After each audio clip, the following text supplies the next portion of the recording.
Renungan menghadapi kematian. Sebuah renungan tentang kematian yang Islami bisa menyadarkan diri kita tentang sebuah hal yang pasti, yakni kematian. Sebab setiap yang bernyawa pastilah mati. Namun tidak semua orang mempersiapkan kematian tersebut. Ada banyak hal yang membuat manusia lalai dalam mempersiapkan kematian. Muara yang melenakan manusia adalah urusan dunia. Ada yang sibuk mengejar uang, jabatan, wanita, pria, gelar dan sebagainya. Kemudian waktu mereka habis untuk pengejaran yang fana itu. Padahal dunia adalah episode paling singkat dalam hidup kita.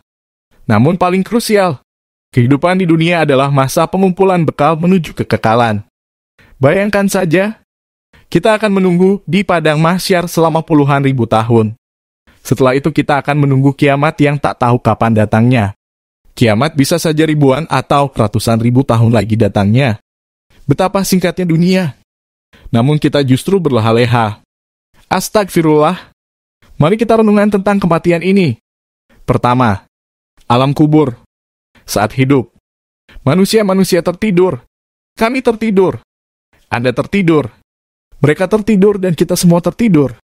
Saat Israel mencabut nyawa, disitulah kita baru terbangun dari tidur panjang.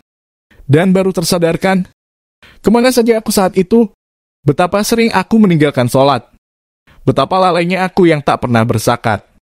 Betapa gilanya aku dengan hormat. Betapa hausnya aku terhadap dunia. Sampailah pada penyesalan.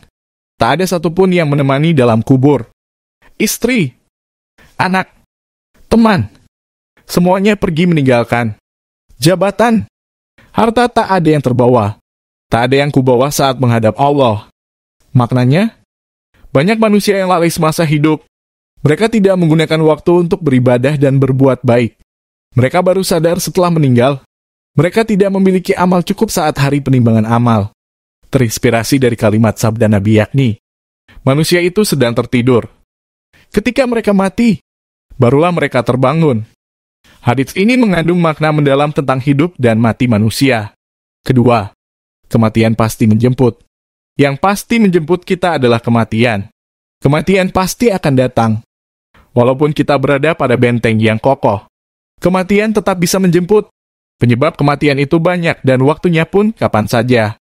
Ruh yang hinggap sejenak, kelak akan dicabut. Siap tidak siap, suka tidak suka kita akan dimakamkan. Kawan, saat masuk ke dalam tanah apa yang akan kita bawa? Masihkah kita sombong? Masihkah kita lena? Mata, telinga, mulut dan semua anggota badan akan dimintai pertanggungjawaban. Maknanya, yang pasti datang adalah kematian. Sekuat apapun manusia, sekaya apapun hartanya, secantik dan rupawan pun wajahnya, manusia akan mati, nyawanya akan dicabut. Manusia tidak akan bisa menolak takdir kematiannya. Ketiga, makanan.